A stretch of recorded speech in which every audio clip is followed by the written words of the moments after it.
The Old Testament is a historical account of the colonization of Earth.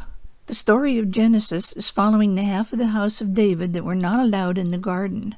The First Testament of the Bible, in fact the whole Bible, is a history of this Jewish race. If read with this understanding, it would become clear. Those who have no Jewish blood in their veins are actually following the laws and commandments given the Jewish race because of the experiments the Space Brothers wanted to conduct. The early writings in the Bible were compiled many thousands of years after they happened. It is a known fact that a story or tale gets changed in some way every time it is repeated. The first telling may have been accurate as far as facts, but the facts were never retold correctly. Early man had no conception of space travel, just as man today has no conception of universal life. How could anyone describe events that they didn't understand and couldn't even reason out on an intelligent level?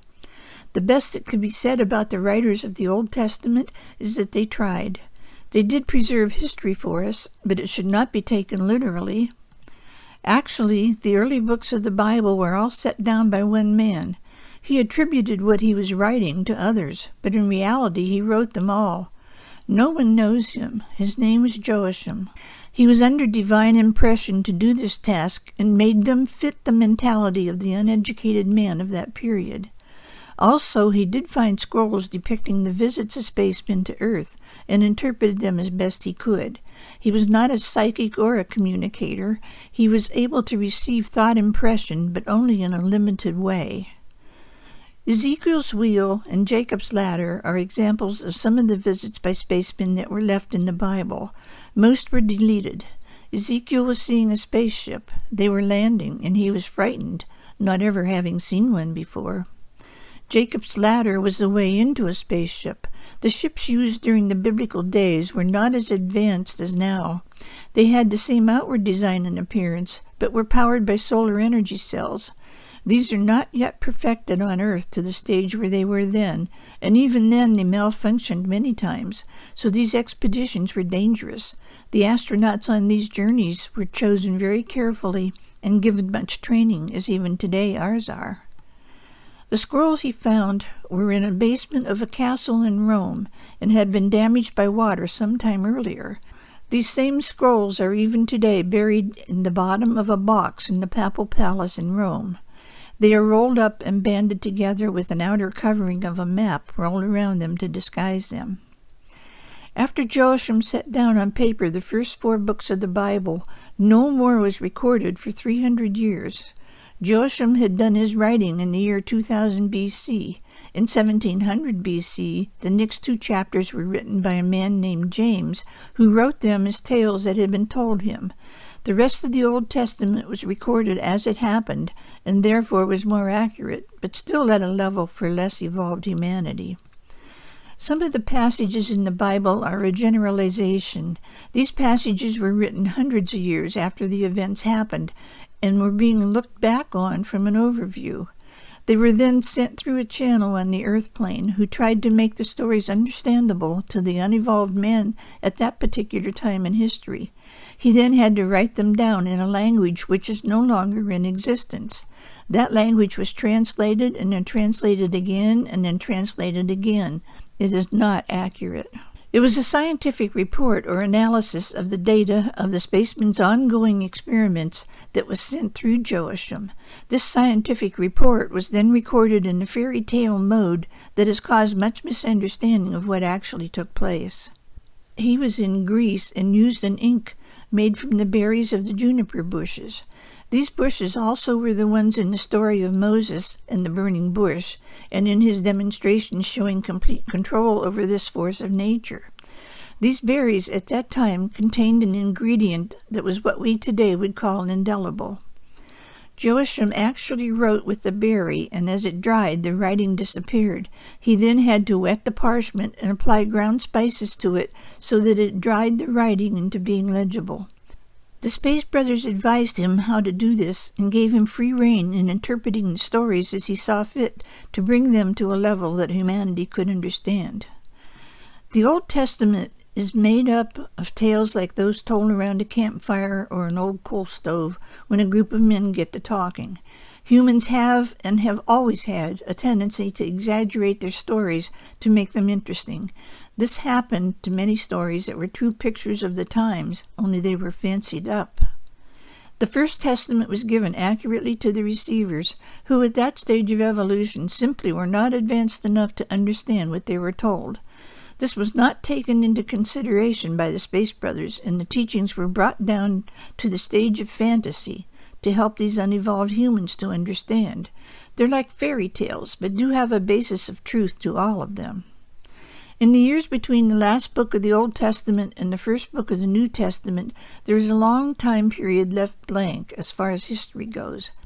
The birth of Jesus had been prophesied, and the space fathers pulled away and waited to see if humanity would pull themselves up the evolutionary ladder without proceeding with the plan that Jesus finally carried through. Obviously, humanity didn't. Reincarnation can be compared to flowers.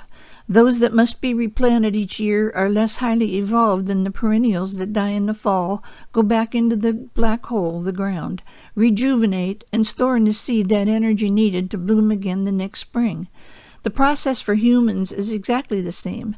At death, you will be in the ethereal body until your next term to come back out of the black hole into the physical form.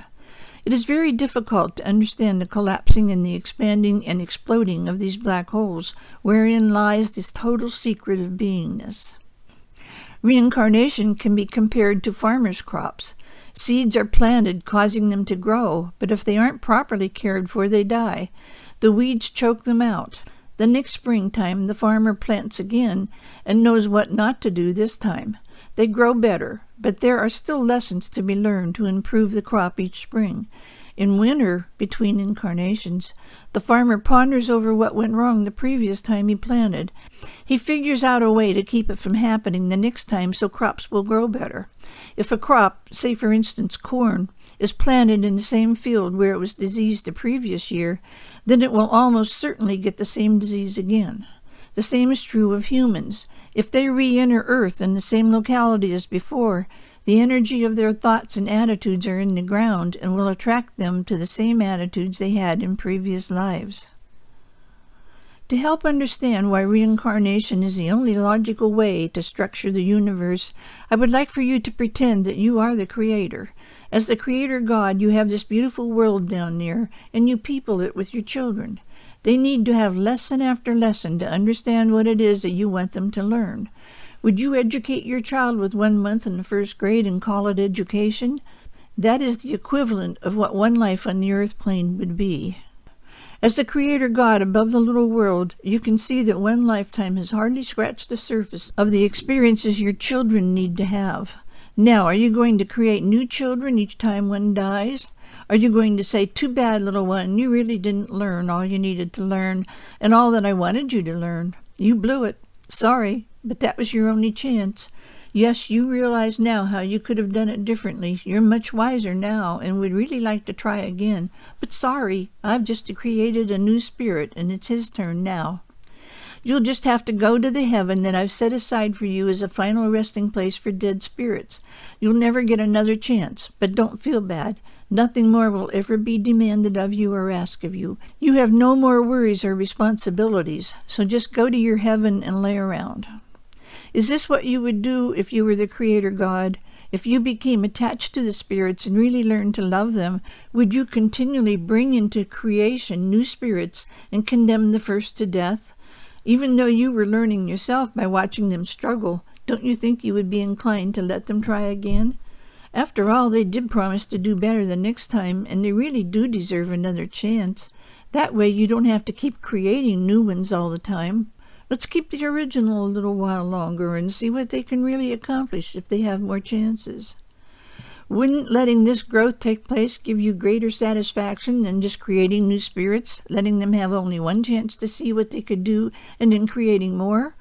What are you going to do with all those dead spirits, filling up spirit heaven? You're going to have a disposal problem eventually. You can't just keep moving more in there. It's already overflowing. You, in your let's pretend role of Creator God, soon begin to realize that reincarnation is a logical, sensible, compassionate way to run your little world. If you had to structure the way the education of the human race was handled, you might just come up with the same answer that the Creator God did: reincarnation. You see, the divine spark can be compared to an actor. The same spark returns each lifetime, trying again as a different personality. The old personality moves on up in the inner planes of Earth, learning by watching and studying. It would be as an actor, playing, creating actually many different roles, and keeping these roles in his memory bank until he had performed 144 different characters.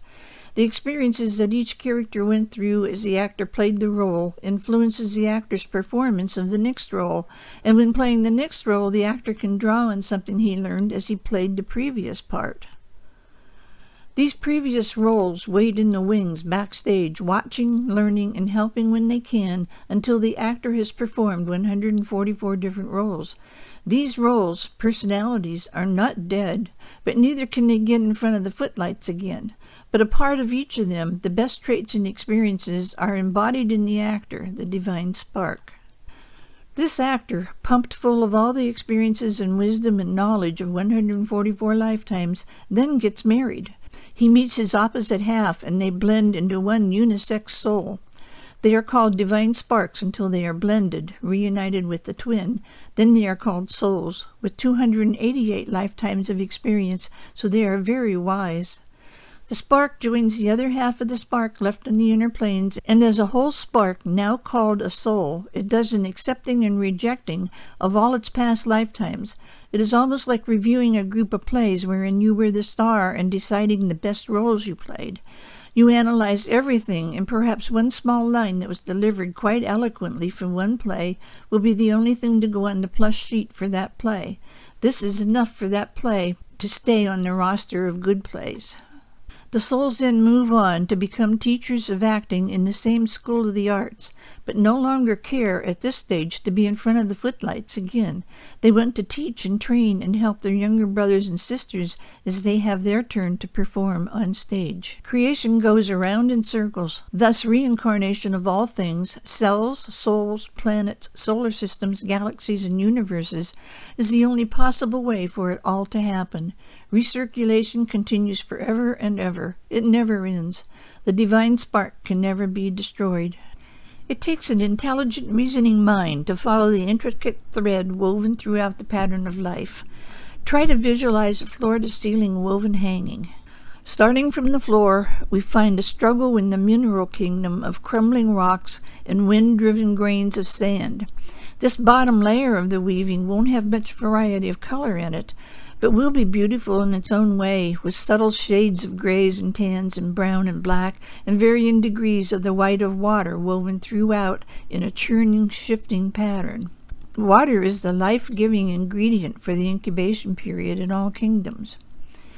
As this mating with water takes place, the delicate colors of the botanical kingdom will begin to be interwoven with the grays and browns of the mineral kingdom.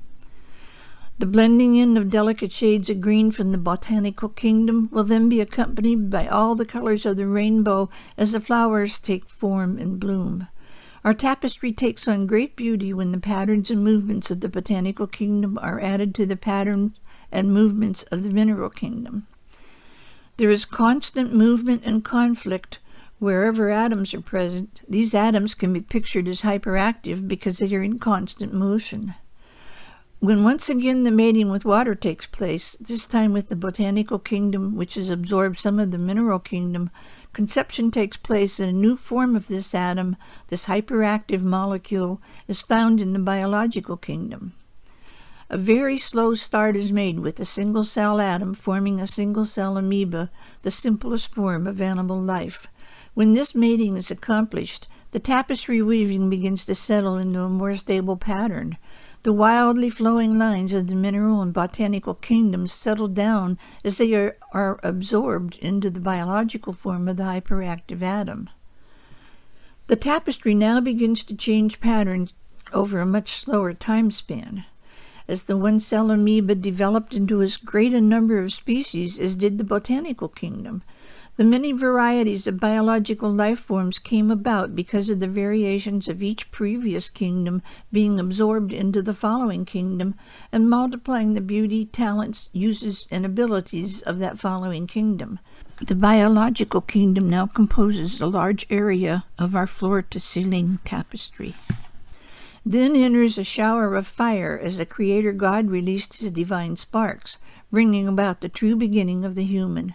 This fire shower is when the tapestry really comes alive. The coloring of the forms that mate with this fire become more beautiful. As the fire showers continue, the tapestry is now becoming very beautiful indeed. It still will not be complete until the weaving in of spirit is accomplished. Then the tapestry will be ethereal. The shower of sparks continues coming to earth, and those sparks who have progressed enough must leave earth and return to the lightning bolt, the oversoul, that is still waiting in the upper planes for all the sparks to return, so it can move on to the next planet. All is constantly in motion. When will it all stop, all end? I know not the answer to this, only to say that it will not, it cannot. This is evolution.